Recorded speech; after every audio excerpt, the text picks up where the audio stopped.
RCR-TV presenta La Voz del Pueblo Empresario, con la conducción de Fernando Calmel del Solar. Y ahora estamos con la compañía de Paola Villar, que es la representante de Bloomberg en el Perú. Y vamos a conversar sobre lo que está sucediendo con Petroperú, lo que está sucediendo con la compra eterna, parece interminable, de la urea, ¿cierto? Que se ha vuelto a caer por cuarta vez, o hay problemas, no estoy muy seguro de este tema. Y obviamente qué está pasando con el dólar, ¿no? Y qué perspectivas tenemos de un dólar cada vez más alto, ¿no? Yo no sé si es por el tema internacional, porque Castillo sigue parando de los pelos de punta a las inversiones. Conversemos un poco de esto, Paola. La gente tiene que saber qué es lo que está sucediendo y de tomar conciencia de lo que se nos viene adelante, porque siempre el Perú es un país de esperanzas y creo que tenemos que convertirnos ya en un país aterrizado en la realidad. Buenas tardes, Paola, y gracias por estar en el programa. Cuéntanos un poco sobre Petroperú, empecemos por ahí.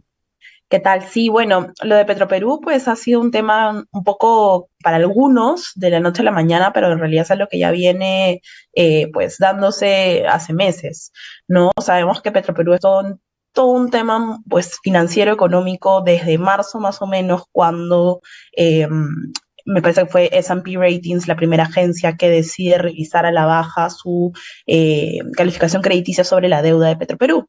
Petroperú es una empresa estatal que pues está fuertemente endeudada a raíz de la construcción de refinería de Talara en particular, que ya pues se está dando hace bastantes años, ¿no? La modernización, mejor dicho. Y junto digamos, a la degradación de alguna manera de calificación por parte de S&P, se sumó también la calificación de Fitch y esa revisión a la baja que se dio primero en marzo y luego se volvió a dar en septiembre para estar en línea con la calificación de S&P, y ambas están en un grado debajo del grado de inversión. Lo que quiere decir que obviamente pues Petroperú no es una empresa confiable, que pueda pues a miras de las agencias, pues pagar su deuda, financiar sus costos, etcétera, y además que se encuentra en una situación pues de estrés financiero, con un gobierno corporativo débil. Sabemos que eso tiene que ver además con los cambios de directivo que hubo justamente, ¿no? En el directorio el año pasado, que este año pues todo explotó. Recordemos que estaba antes el presidente del directorio, Hugo Chávez. Se hizo todo un cambio. Ahorita está el señor Humberto Campodónico, que ya ha tenido experiencia en el sector y que mal que bien pues ha movido y arreglado muchas cosas adentro, pero el año ya estaba hecho.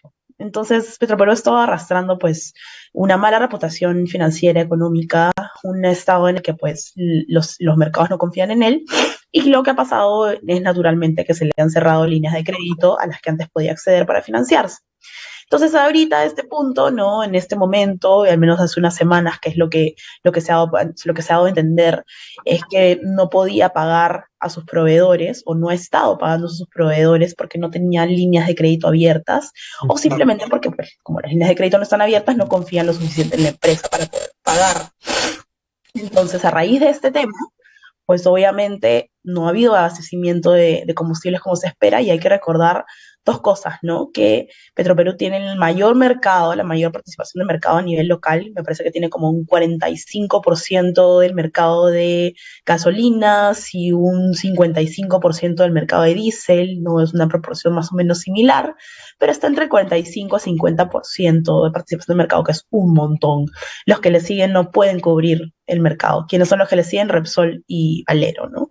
Entonces, lo que ha habido ahora es exactamente eso: se quedó sin proveedores, no ha habido cobertura del combustible que se necesita, del suministro necesario para cubrir esa brecha, ese déficit, y pues hemos tenido una situación en la que se ha reportado no solo en Lima, sino en otros puntos del país, grifos que no tienen suficiente gasolina, grifos que están a punto de acabar con el suministro, y un escenario pues lamentable. Entonces ayer, después de que ya hace una semana se anunció, el gobierno oficializó un aporte de capital, que es como una especie de salvataje financiero de $1.000 millones a Petroperú, plata que es del Estado, obviamente. Además de eso, se está dando como $500 millones, que es específicamente para de pronto algunas acciones como capital de trabajo, etcétera, que es como una garantía a corto plazo, que está otorgando también el gobierno, obviamente, y se le está exigiendo dos cosas a Petroperú: juntar a su directorio para que haga un plan que de alguna manera reforme pues a la empresa, tomando distintas acciones que aquí no voy a entrar mucho en detalle porque sería como irnos un poco por el lado muy técnico, pero lo importante aquí es que en los siguientes 3 meses se tiene que contratar a una consultora para que en el plazo máximo de unos casi un año se otorgue una especie de revisión financiera, ¿no? Que diga un plan: ojo, tienes que hacer esto, arreglar tus cuentas y tienes que aplicar todas estas cosas para que la empresa pueda estar ordenada por dentro. Si no se hace eso, pues vas a tener una empresa que va a seguir estresada financieramente. Tienes una empresa que ahorita está más complicada porque la refinería Talara sigue todavía sin empezar de nuevo. La ampliación pues se ha retrasado un poco más. Entiendo que el último plazo que tenían era que sea a fines de diciembre, pero nuevamente el plazo se extiende constantemente. Entonces hay una situación de estrés financiera real que está soportando Petroperú y que pues obviamente no le hace bien a nadie, sobre todo teniendo en cuenta que está en un mercado muy poco competitivo, que es el mercado de combustibles, porque es al final la empresa que tiene pues, el mayor porcentaje de participación. Entonces, por más que quieran, en este momento no hay realmente una empresa que pueda cubrir el espacio que deja Petroperú cuando sufre esas situaciones. No está en un mercado competitivo como sí puede ser muchos otros que ante la caída de una empresa cubren ese espacio de mercado.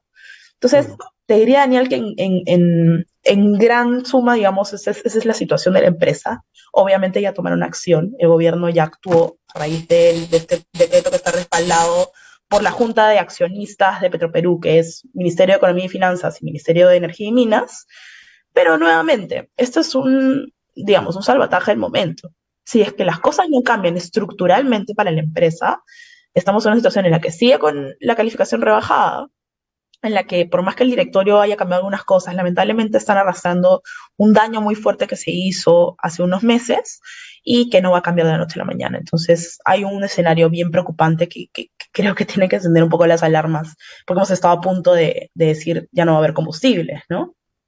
Bueno, yo creo que con lo que nos estás haciendo este análisis, no sería nada raro que a comienzos del próximo año otros 1.000 millones más requiera Petroperú para seguir operando, ¿no? Y más aún Y cuando acabas de lamentablemente es decir, así, es así así. que imagínate, las empresas públicas que se supone ya no debían generar mayor pérdida, pues en este momento estamos con una empresa la más grande que tiene el Perú, ¿no? Con problemas de este tipo. Ya, ahora, pasemos a otro tema que tiene mucho que ver, porque RCR llega a las regiones, llega a esos lugares donde han requerido y siguen requiriendo la famosa uria. ¿Qué ha pasado? Cuéntanos, ¿qué está sucediendo? La ineficacia, la corrupción, ¿qué es lo que sucede?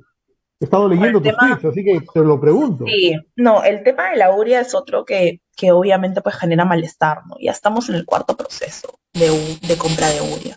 O sea, es totalmente ilógico e inestable en una situación en la que no solo Perú, sino el mundo pues ha estado bajo esta amenaza de inseguridad alimentaria por cómo subieron en particular los precios de los fertilizantes, de las materias primas, sobre todo en el primer y segundo trimestre del año, perdón, por la guerra, ¿no? Esos insumos internacionales pues subieron mucho. Y ahorita más bien estamos en una situación en la que eso está un poco más estable, pero uno nunca sabe. Puede ser que en cualquier momento de nuevo Rusia, Ucrania se complica la situación o hay alguna situación más de estrés.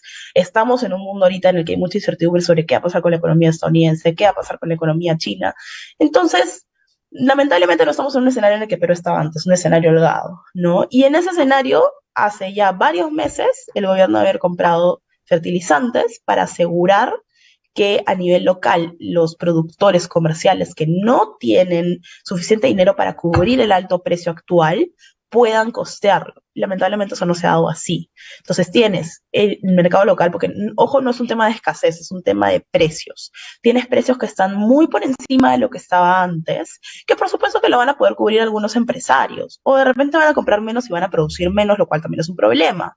Pero luego tienes un grupo de empresarios comerciales, agricultores comerciales, que no tienen los recursos suficientes para acceder y que lamentablemente o van a tener que dejar de cultivar y buscar alguna otra forma, o van a tener que usar abonos menos productivos que la urea, el nitrógeno, etcétera, o van a tener que endeudarse más de la cuenta, que también es un tema muy difícil en el mundo rural, sobre todo por ser un mundo tan informal.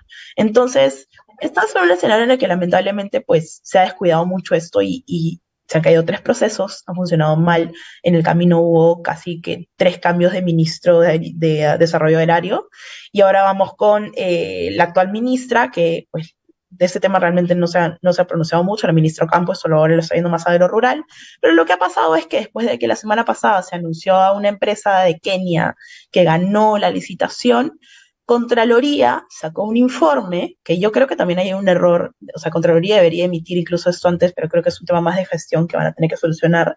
Contraloría emite un informe y sucede algo que pasó también en la tercera etapa, ojo, esto ya ha pasado, que Contraloría avisa a Agrorural que ha seleccionado a una empresa que tiene irregularidades. Lo mismo pasó en en el tercer proceso de fertilizantes. Como ha seleccionado a una empresa que tiene irregularidades, Contraloría le alerta porque le dice, obviamente, no te va a asegurar que efectivamente te pueda traer la urea que necesitas, porque no ha presentado los documentos que nosotros, según el proceso que tú estás solicitando, debería mostrar. Y lo mismo ocurría con el segundo y tercer lugar, o sea, con las otras 2 empresas que le seguían a esta empresa. Por ende, lo que ha tenido que hacer el rural es descalificar estas 3 empresas para evitar que Contraloría le pueda generar algún problema o estar en falta con sus propios requisitos y acceder a la 4ª empresa que quedó en el proceso, que es una paraguaya que se llama Direcagro.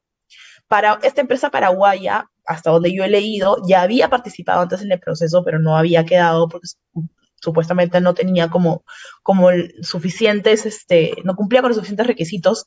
Entiendo que por lo que Contraloría no ha encontrado algo ahora, o han arreglado su situación, o no han observado lo suficiente a esta empresa en particular, lo sabremos más adelante, pero en todo caso, ayer en la noche, Agrorural finalmente hizo todo este proceso para digamos, retrotraer la adjudicación, quitar a los otros 3 postores, a la empresa que ganó y a las otras 2, y dejar a Direcagro. Entonces, no es que se haya caído exactamente, creo que es importante aclarar eso, no se ha caído de proceso, sino que ha cambiado de empresa.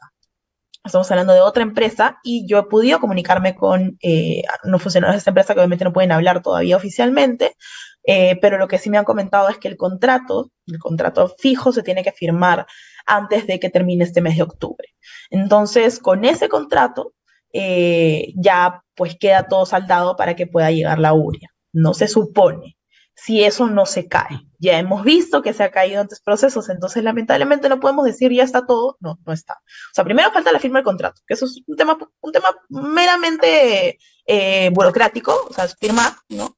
Y luego a partir de ahí es que entiendo que se cuenta el tiempo en el que tiene que llegar la urea, se hace el depósito, pero también se hace desde la empresa, tiene que demostrar que efectivamente pues tiene o está enviando pues lo que se necesita. Ojalá no se caiga. Para la campaña chica, entonces habrá. O sea, esperamos, ¿no? Yo creo que uno esperaría que llegue, pero va a llegar en 40 días, es decir, que va a llegar en diciembre, por lo menos, ¿no? O sea, no es que no vaya a funcionar algo, pero la verdad es que ya perdiste la oportunidad. Yo creo que ya hablando a estos puntos o sea, hace exactamente un año, Ecuador ya había comprado fertilizantes, exactamente un año atrás, y en Perú todavía estamos con primera compra de fertilizantes en el 4º proceso porque los otros 3 fallaron. O sea, ya estamos muy atrás, muy retrasados.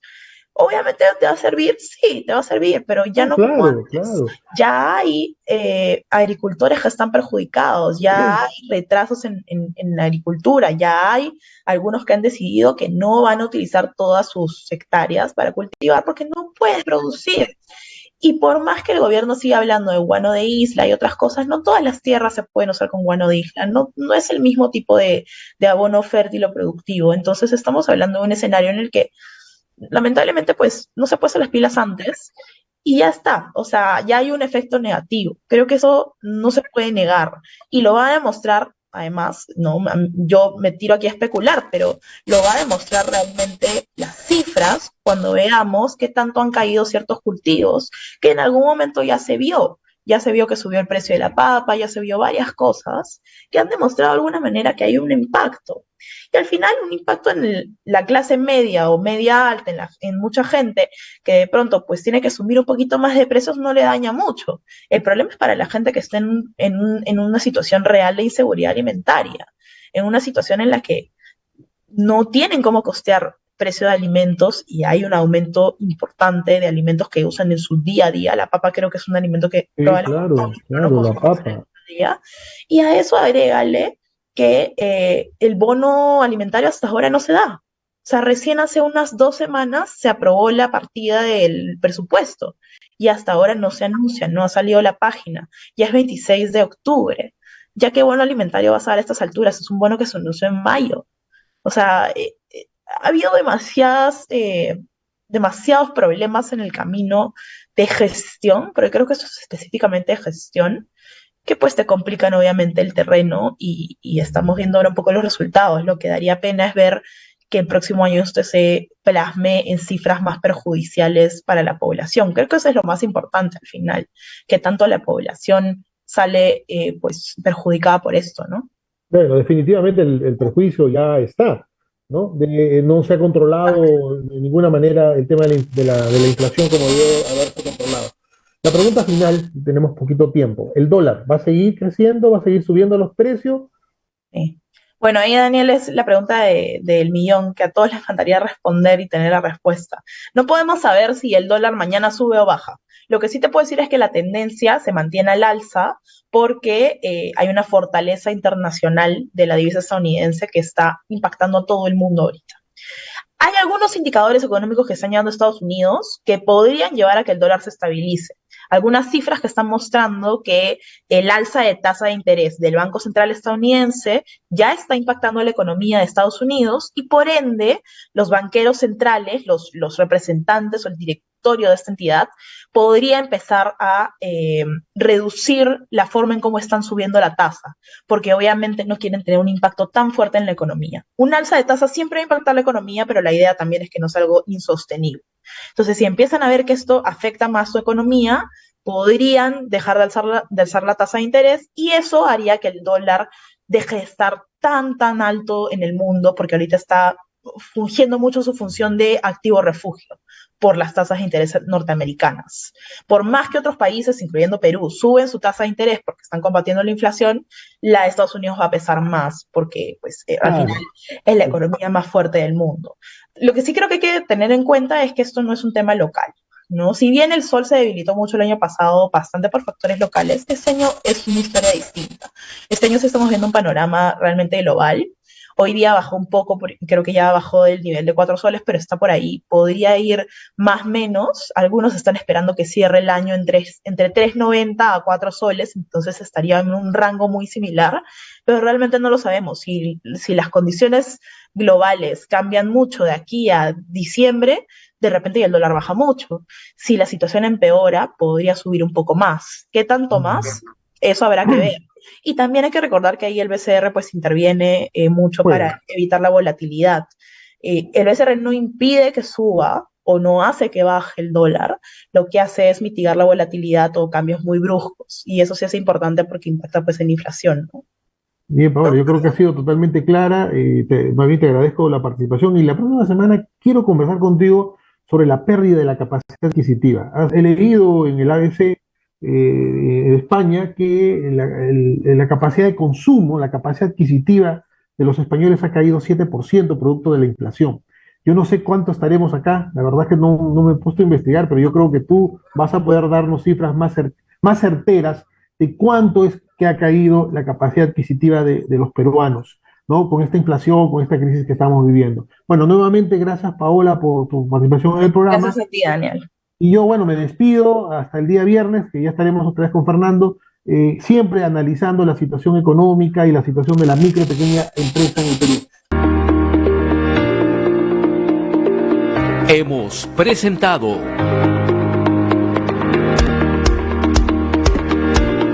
La Voz del Pueblo Empresario